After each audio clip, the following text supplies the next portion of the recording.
All right, so we are going to talk about the requirements for your first big project, which is Cell City.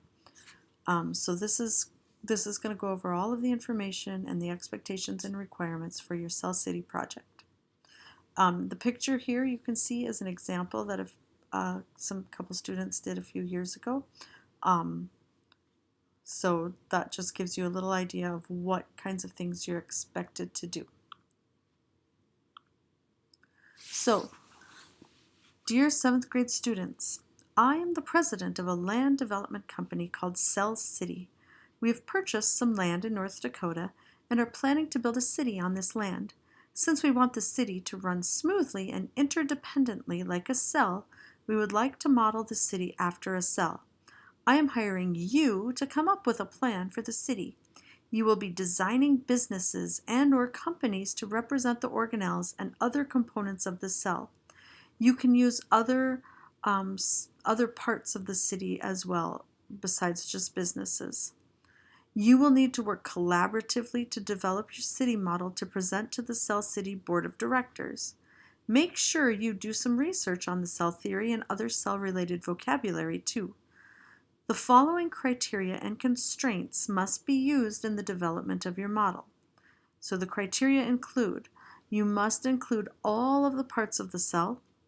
Your businesses or companies or city parts must be designed to perform the same jobs as the cell parts. Your city must have a layout similar to that of the cell. The constraints you have: your drawings and models must be to scale. Your model must fit in an area that is 3 feet by 3 feet square. It can be smaller, but it cannot be bigger than 3 feet by 3 feet. That's as big as it can be. Thank you for assisting me with this project. Sincerely, Mr. Cell U. Lar, President of Cell City Developers. So, as part of this project, you will need to turn in a city part chart, a city map that's drawn to scale and correct. So all of the parts that you have in your actual model will need to be drawn on your map in the same locations as they would be in your model. So build your map first and then build your model off of your map. So all of the parts in your map need to be labeled with both the city building and the cell part that you're representing. Then you need to have your city model. So all parts of your city model also need to be labeled with both the city part and the cell part that you're representing. And then also make sure that you include the names of the people in your group on your model. That one gets forgotten every year. Things you're going to be graded on. You are going to be graded on including all of the cell parts as city parts in your model and having them labeled. So the city part and the cell part. You're going to be graded on your neatness and creativity of your model. You're going to be graded on having all of the city parts located in similar locations and of similar size to the cell parts that they're representing. You will be graded on having a complete, accurate, neat, organized, and labeled map. Remember, you're labeling the city part and the cell part on the map.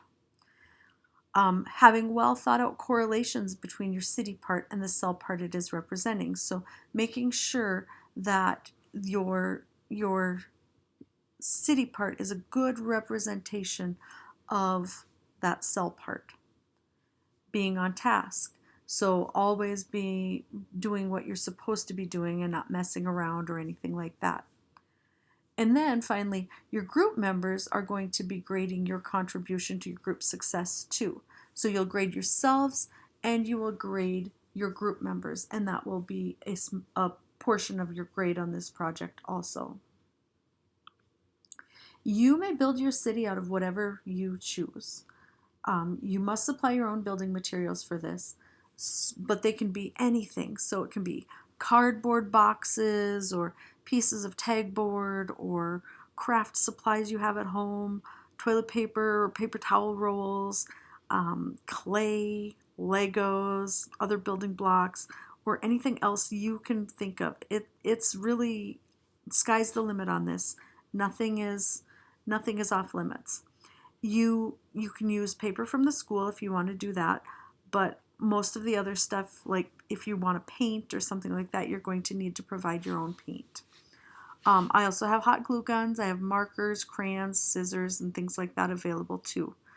If there are other things that you need and you can't get, just talk to me about it. I might be able to help you figure out where to get it, or I might have some of that at home or something like that to help you out with. There's a lot of people who know that this project happens, so there's a lot of people at school who kind of start saving stuff or might have stuff around that they're willing to let us use for this. You're also going to need some sort of base to build your city on, because we're going to be moving these around a little bit. You know, you're going to have to be able to pick it up every day and move it from where you're working on it to where you're keeping it. This can be as simple as cardboard. I've had people do that in the past. One year I had somebody bring in an old cookie sheet they used. I've had people bring in boards. It's really up to you what you want to use. Just make sure that it's something we can pick up and move around and without your city falling apart. The worst thing in the world is when your city falls apart because you don't have a good solid base underneath it. And I've had that happen a couple of different times, and it was really not great for those people.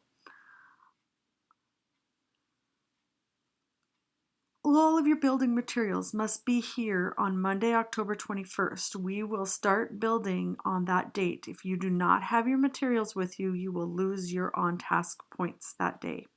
So make sure you have things to build with on that date. So Monday, October 21st. And then the other important date for you to know is that the project will be due on Friday, October 25th. There will be no exceptions to that other than maybe a storm day, but you have to have it done and handed in on October 25th. So the next the next 4 slides are going to show you the groups, okay? So if you are in, second hour, you don't have to watch the rest of this if you're, but here we go. So our second hour groups. Group 1 will be Cheska, Leah, and Abby. Group 2, Joel, Brody, Taylor. Group 3, Bodie, Bentley, Tyler. Group 4, Jasa, Ava, Kylie. Group 5, Madison, Peyton, Ivan. Group 6, Raph, Andy, Landon. Group 7, Jess, Paige, and Kara. And Group 8 is Kyle. Fourth hour groups. Group 1, Caden, Tegan, Maddie T, and Amara. Group 2, Colton T and Gabe. Group 3, Landon, Richard, and Bryson. Group 4, Jake, Victoria, and Jacob. Group 5 will be Naomi, Annie, and Lanaya. Group 6 is Bailey, Maddie W, and Aubrey. Sixth hour groups. Group 1, Asia, Abby W, Trisha, and Safira. Group 2 is Braylon, Taylor, and Aime. Group 3, Shaylee, Katie, Abby S. Group 4, Miles, Reed, and Lainey. Group 5, Jaden, Gabe, Connor. Group 6, Kyler, Dalton, Kyle.